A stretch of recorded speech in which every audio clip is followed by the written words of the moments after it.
Teman-teman sekalian, setelah Anda salam dari sholat 5 waktu, ya, tentu setelah Anda memberikan hak-hak sholat tersebut dari kehusyuannya, ya, tumaknina, ketenangan, ya, konsentrasi supaya Anda menerima pahala maksimal. Dan ingat, pesannya penting di sini, selalu berpikir teman-teman sekalian, kalau sholat yang sedang kita kerjakan, kita yang membutuhkannya. Allah sama sekali tidak butuh. Kenapa banyak orang teman-teman sholat asal selesai, yang penting selesai. Seperti cuma store kewajiban. Karena dia berpikir Allah membutuhkan sholat itu. Padahal sebenarnya Allah tidak butuh. Yang butuh adalah kita sendiri. Dalam sebuah hadis qudsi, hadis sahih riwayat Bukhari, kata Nabi SAW, Allah berfirman, wahai anak Adam, sesungguhnya amal-amal kalian itu adalah amal-amal yang aku wajibkan buat kalian dan aku akan kembalikan kepada kalian juga. Jadi Allah tidak butuh. Kalau Allah kasih teman-teman kita, teman-teman sekalian 1000 tahun umur pun dan kita selama 1000 tahun dari baru lahir, ya, sudah bisa ibadah sampai kita meninggal, toh tidak ada pengaruhnya kepada Allah Subhanahu Wa Taala. Allah tidak butuh, yang butuh kita. Maka fahami, setiap kali Anda sholat, Anda puasa, Anda baca Quran, Anda berzikir, Anda berdoa, Anda silaturahim keluarga, Anda bersedekah, semua itu kita yang butuh. Tanamkan dalam diri kita. Sehingga kita tidak pernah mau putus asa dan tidak pernah mau bermalas-malasan dalam, ya, mengerjakan perintah-perintah Allah Subhanahu Wa Taala. Karena memang itu penting sekali. Manfaatnya buat kita sendiri. Untuk penyelamatan diri kita di akhirat nanti dari api neraka dan supaya kita bisa masuk ke dalam surga Allah Subhanahu Wa Taala. Nah, di antara hal yang disunnahkan sekali adalah zikir selepas salam. Jangan buru-buru berdiri. Kata Nabi SAW, kalau seseorang selesai salam sholatnya, selama dia tidak berdiri dari musallahnya, tempat dia salam tadi, tidak berbicara dengan orang di sebelahnya, tidak membatalkan wudhunya, ini beberapa riwayat kita gabungkan, maka malaikat di atas kepalanya akan mengatakan, ya Allah ampuni dia, ya Allah rahmati dia. Terus saja dibaca ini, ya, sampai dia melakukan poin-poin ini. Dalam beberapa riwayat lebih banyak disebutkan berdiri dari tempat musola dan membatalkan wudhu. Ini berarti menandakan kita dianjurkan untuk berzikir. Dan malaikat terus mendoakan kita selama kita masih duduk di situ. Ya, oleh karena itu kata para ulama, banyak orang yang digoda oleh syaitan. Dibuat seakan-akan dia punya hajat yang mendesak supaya dia berdiri dan meninggalkan tempat sholatnya sehingga doa malaikat terputus. Ya, semoga Allah maafkan kalau kita melakukan di masa-masa lalu. Tapi setelah kita belajar ini ke depannya, usahakan jangan pernah luput lagi dari kita. Dan harusnya kita menjaga ini.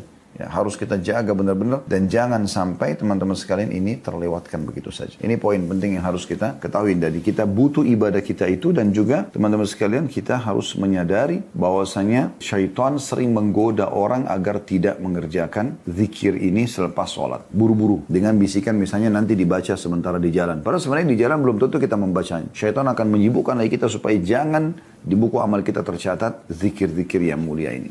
Baik, zikir yang pertama teman-teman sekalian, ya, yang kita bisa lakukan dan ini dianjurkan adalah memohon ampun, istighfar kepada Allah Subhanahu Wa Taala. Dan yang dinukil dari Nabi SAW adalah lafadznya astagfirullah. Tidak ada tambahan yang lain, tidak ada azim, dan tidak ada yang lainnya selanjutnya yang sering banyak dibaca oleh kaum muslimin.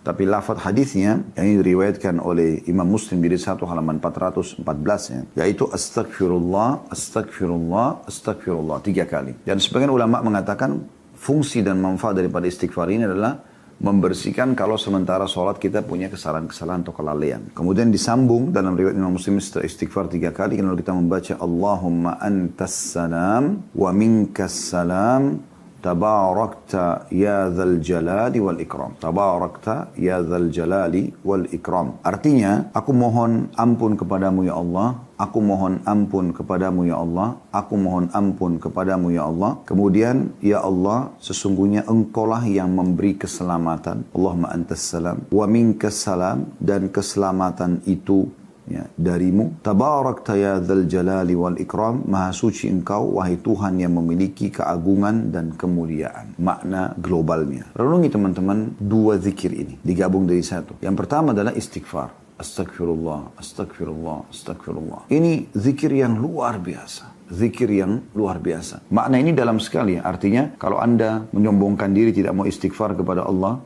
berarti Anda sebenarnya teman-teman sekalian orang yang memang siap untuk berhadapan dengan hukuman Allah Subhanahu Wa Taala. Karena kita tidak luput dari kesalahan dalam keseharian kita kan. Rabi' ibn Hutsaim rahimahullah, salah satu ulama tabi'in masyhur, ya, dengan kesolehannya. Merendahlah kalian kepada Rabb kalian, berdoalah kepadanya di kala senggang, karena Allah berfirman dalam hadis qudsi, man da'ani fir rakha'i ajabtuhu fi syiddah. Barang siapa yang berdoa kepadaku di waktu dia lagi lapang, maka akan terima permohonannya pada saat dia lagi sempit. Ya, jadi lagi sehat, lagi kaya, lagi nggak ada masalah, Anda selalu berdoa sama Allah. Di saat itu menjadi tiket VIP untuk supaya doa Anda di saat Anda sedang ada masalah diterima oleh Allah SWT. Wa man sa'alani a'taitu.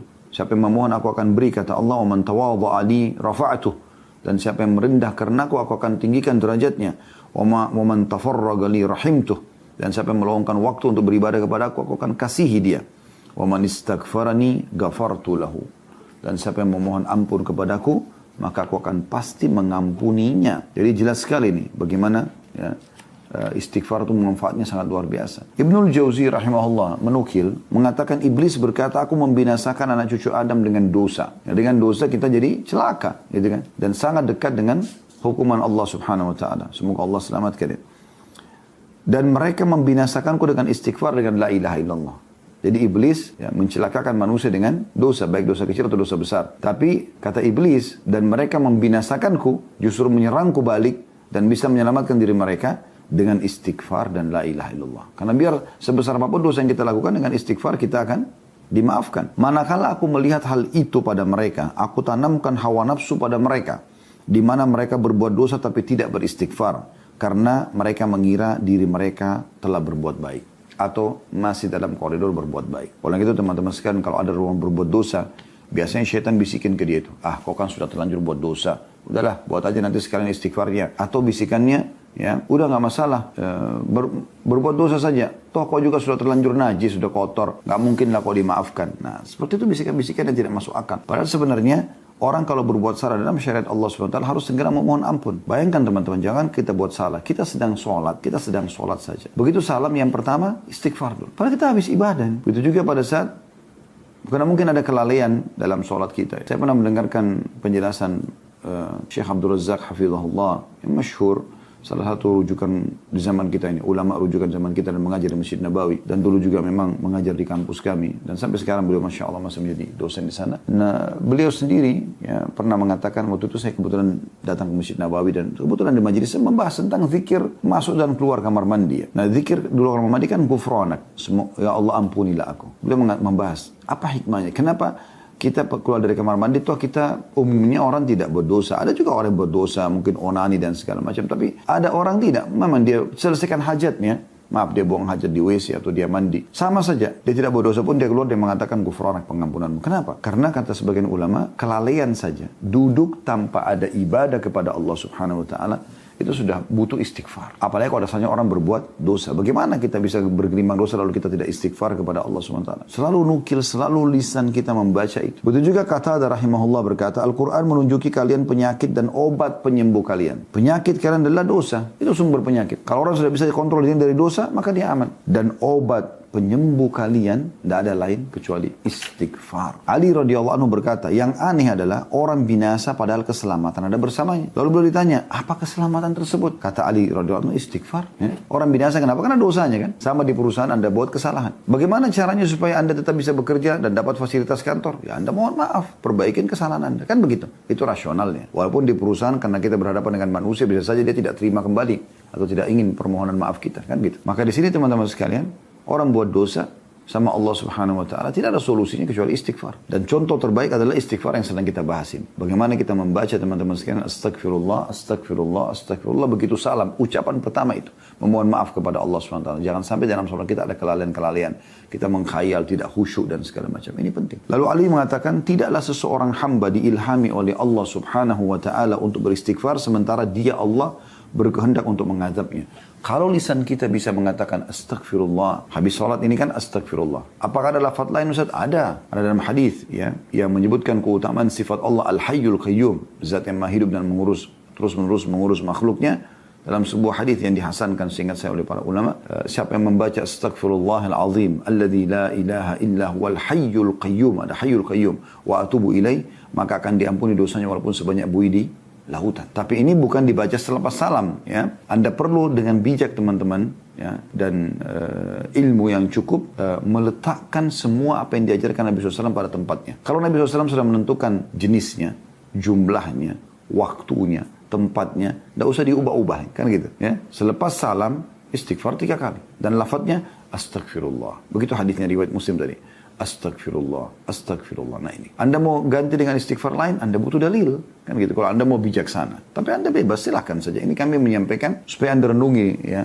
Sehingga ibadah kita itu betul-betul mengikuti prosedur yang ada. Tujuannya untuk itu. Karena kalau kita ikuti prosedur yang ada, kita selalu aman kan. Di alam kita manusia saja kalau kita ikuti prosedur yang ada, kita akan aman. Kita bekerja misalnya, kita ikuti prosedur dan peraturan yang ada. Kita akan dapat gaji kita, dapat hasil kita. Kita bisnis kita yang lain. Pokoknya apa saja kita kerjakan, kita ikuti prosedur, maka akan aman.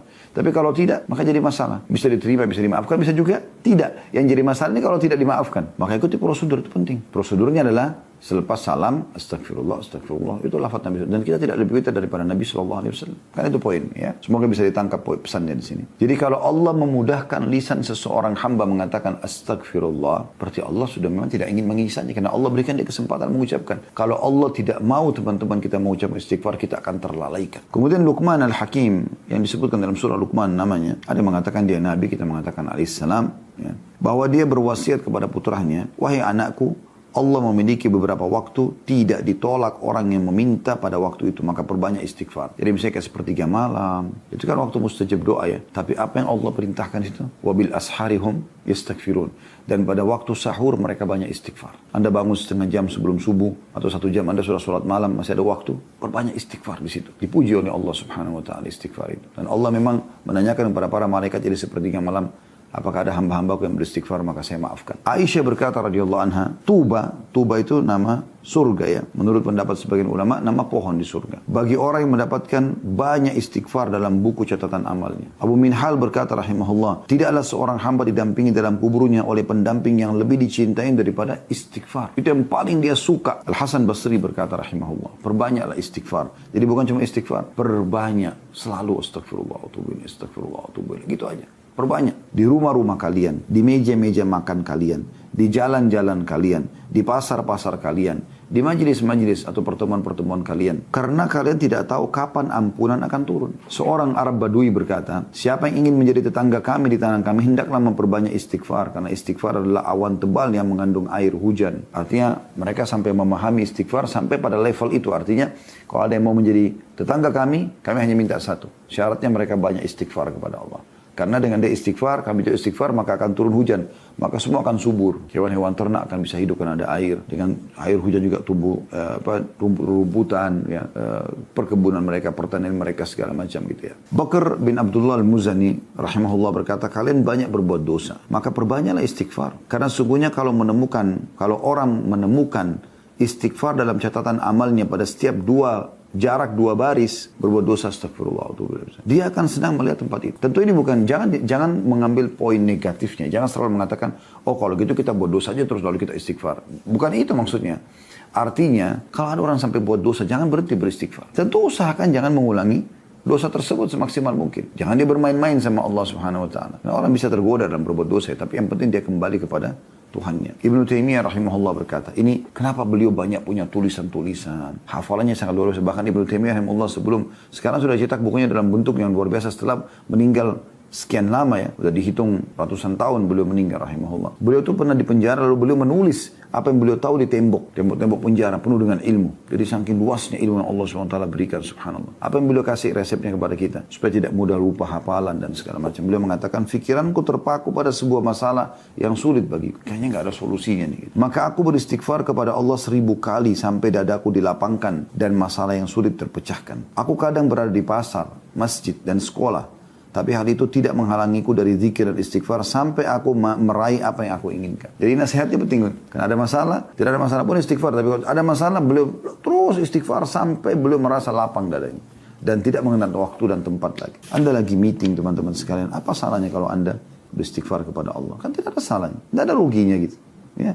Sesuatu yang mudah sebenarnya. Dan banyak sekali manifestasi daripada istighfar itu. Banyak sekali manfaat-manfaatnya gitu ya. Di antara hal yang dinukil tentang masalah manifestasinya ya. Yang pertama itu, dia adalah perintah Allah Subhanahu wa taala. Seperti Nabi sholat misalnya Anda baca atau Anda istighfar setiap saat ya, astagfirullah wa atubu ilaih, astagfirullah. Anda mau baca lafaz yang lain, astagfirullahaladzim la ilaha illa huwal qayyum wa atubu ilaih. Astagfirullahaladzim, itu juga boleh. Itu lafaz-lafaz yang ada. Tapi tadi kalau habis sholat saya bilang kena terikat dengan waktu, tempat, jumlah. Nabi SAW tentukan lafaznya juga, ya sudah jangan kita tambah. Kita coba astagfirullah, itu yang paling amannya ya. Tapi selain sholat tidak ada masalah. Pada saat tidak ditentukan jenisnya dan juga jumlahnya. Karena Allah SWT mengatakan kepada Nabi Muhammad SAW dalam surah Al-Mu'min ayat 55, A'udzu billahi minasyaitonir rajim. Fasbir inna wa'dallahi haqqun wastaghfir li dzambika wasabbih bihamdi rabbika bil 'ashyi wal ibkar. Maka bersabarlah kamu hai Muhammad. Seperti kita sekarang ini benar ya, penyampaian Allah SWT kepada Nabi Muhammad SAW, dan ini juga benar kalau orang mukmin itu menjalankannya, pasti benar, tidak mungkin salah. Sabarlah. Kalau ada di antara anda sudah mulai belajar agama, sudah mulai mendekatkan diri kepada Allah SWT, sabar, tinggal sabar, istiqomah aja situ. Tidak ada masalah, gitu kan? Sampai meninggal, gitu kan? Bersabarlah hai Muhammad di atas kebenaran ini sampai meninggal. Karena sungguhnya janji Allah itu benar. Dan mohonlah ampun untuk dosamu dan bertasbihlah seraya memuji Tuhanmu pada waktu pagi dan pada waktu petang dan pagi. Di sini kita lihat Nabi Muhammad SAW saja orang yang mulia, tetap Allah SWT suruh beliau beristighfar kepada Allah. Jadi ini manifestasi yang pertama yang bisa kita dapatkan dari istighfar. Artinya kita menjalankan perintah Allah Subhanahu Wa Taala. Juga dalam surah Muhammad ayat 19 Allah SWT berfirman, A'udzu billahi minasyaitonir rajim, fa'lam annahu la ilaha illallah wastaghfir li dzambika walil mu'minina wal mu'minat wallahu ya'lamu mutaqallabakum wa mathwaakum. Maka ketahuilah bahwa sesungguhnya tidak ada Tuhan yang berhak disembah selain Allah, dan mohonlah ampunan bagi dosamu dan bagi dosa orang-orang mukmin, lelaki dan perempuan, dan Allah mengetahui tempat kamu berada dan tempat tinggalmu. Ini perintah Allah SWT kepada Nabi SAW untuk memohon ampun atas dosa beliau sendiri kalaupun beliau melakukannya. Dalam surah An-Nasr ayat 3 juga Allah SWT mengatakan, A'udzu billahi minasyaitonir rajim, fasabbih bihamdi rabbika wastaghfirhu innahu kana tawwaba. Bertasbihlah dan memuji Rabbmu dan mohonlah ampun kepada yang sungguhnya Dia Maha penerima taubat. Kemudian dalam surah An-Nisa 106 Allah SWT berfirman, wastaghfirillah innallaha kana ghafurur rahim. Dan mohonlah ampun kepada Allah, sungguhnya Allah Maha Pengampun lagi Maha Penyayang. Astaghfirullahaladzim, la ilaha illa wal hayyul qayyum wa atubu ilaih. Apa sulitnya ucapkan itu? Apa sulitnya teman-teman sekalian lagi nunggu lampu merah, astagfirullah atubu ilaih, astagfirullah atubu ilaih, astagfirullah atubu ilaih. Lagi antri mau bayar di kasir, astagfirullah atubu ilaih, astagfirullah atubu ilaih, astagfirullah. Lagi di lift, mau naik ke lantai berapa di kantor anda, astagfirullah atubu ilaih, astagfirullah atubu ilaih, astagfirullah. Kenapa? Teman-teman lagi habis mandi, mau buka lemari sambil ngambil baju, pilih baju, astagfirullah. Apa susahnya? Kenapa gak ucapin ini? Sambil mau menuju ke rak, ambil sepatu, astagfirullah. Sambil menuju ke mobil, sambil mau buka pintu mobil, sambil jalan. Kenapa pada saat menunggu makanan disiapkan oleh istri tidak mengatakan astagfirullah? Kenapa seorang istri tidak pada saat masak mengatakan astagfirullah? Terus saja astagfirullah. Apa ruginya? Selama anda tidak berbicara sama orang, kan istighfar saja. Memperbanyak istighfar sangat bagus. Dan sekian banyak contoh yang bisa anda lakukan berhubungan dengan masalah ini. Ya. Dan juga dalam surah Nisa 106 Allah mengatakan kepada Nabi Muhammad SAW, wastaghfirillah innallaha kana ghafurur rahima, dan mohonlah ampun kepada Allah, sungguhnya Allah Maha Pengampun lagi Maha Penyayang, gitu kan. Begitu juga Allah mengatakan dalam surah Muzammil ayat 20, wastaghfirullah innallaha ghafurur rahim. Mohonlah ampun kepada Allah, sungguhnya Allah Maha Pengampun lagi Maha Penyayang. Dalam surah Al-Imran 133 Allah menyuruh kita bersegera dan tidak menunda istighfar dan taubat kembali ke jalannya. A'udzu billahi minasyaitonir rajim. Wasari'u ila magfiratin min rabbikum wa jannatin arduha as-samawati wal ardu iddat lil muttaqin. Dan bersegeralah kamu kepada ampunan dari Tuhanmu dan kepada surga yang luasnya seluas langit dan bumi, yang disediakan untuk orang-orang yang bertakwa. Bertakwa. Ya, di sini kita disuruh bersegera untuk memohon ampun kepada Allah Subhanahu wa taala. Sekarang Anda lagi nunggu mendengarkan ceramah, Anda kan bisa astagfirullah atubu ilaih, astagfirullah atubu ilaih, astagfirullah atubu ilaih. Bisa saja. Enggak ada rugi. Minimal Anda baca 100 kali sehari. Itu tidak ada susahnya sama sekali. Kata baginda Nabi SAW, Allah SWT berfirman, Ya bna Adam, lau balagat dhunubuka ananas sama'i thumma astaghfartani, ghafartu laka wala ubali.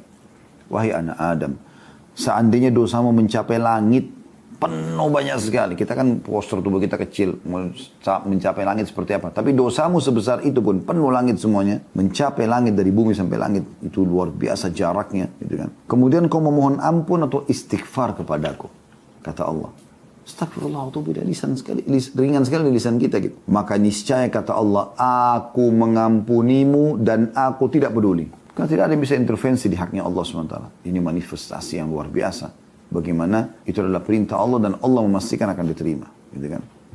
Istighfar yang kedua manifestasinya adalah mendatangkan rezeki. Siapa tidak mau teman-teman kalau dikatakan mau nggak rezekimu bertambah? Oh, orang pasti mengatakan mau. Jadi kalau dia masih punya akal sehat dan dia tahu ya, atau dia beriman kepada Allah Subhanahu wa taala. Maka Nabi Nuh alaihissalam mengajarkan kepada kaumnya dan itu dinukil oleh Allah Subhanahu wa taala dalam surah Nuh ayat 10 sampai ayat 12 tentang manfaat istighfar. Ini Allah perintahkan Nabi Nuh alaihissalam menyampaikan. Apa kata Allah Subhanahu wa taala? A'udzubillahi minasyaitonirrajim. Melalui lisan Nabi Nuh alaihissalam, "Faqultu astaghfiru rabbakum innahu kana ghaffara." Aku katakan kepada kaumku, mohonlah ampun kepada Tuhanmu, sungguhnya Dia Maha Pengampun. Apa manfaatnya? Yursilis sama alaikum midrara. Niscaya Dia akan mengirim kepadamu hujan yang lebat. Ini bukan hujan yang mendatangkan bahaya ya, tapi dengan hujan maka hewan-hewan bisa hidup, manusia bisa hidup. Ya, air tidak kering. Ya. Kemudian juga tumbuh-tumbuhan bisa tumbuh. Ya. Tidak asing lagi manfaat air buat kita. Kemudian wa yumditkum bi amwalin wa banina wa ij'al lakum jannatin wa ij'al lakum anhara. Dan pasti Dia akan tambahkan untuk kalian harta dan juga keturunan serta juga Dia akan menjadikan buat kalian kebun-kebun dan juga sungai-sungai. Jadi dengan istighfar itu manfaatnya. Itu dengan istighfar itu manfaatnya. Ya. Dan sekian banyak manfaat daripada istighfar. Ya. Ini luar biasa manfaat-manfaatnya. Dan Anda kalau baca di buku ini cukup banyak informasi dari kisah-kisah nyata orang yang beristighfar dan selesai permasalahan yang sedang mereka hadapi. Allahu a'lam. Baik, itu istighfarnya. Potongan pertama doanya. Kemudian potongan yang kedua, Allahumma antas salam.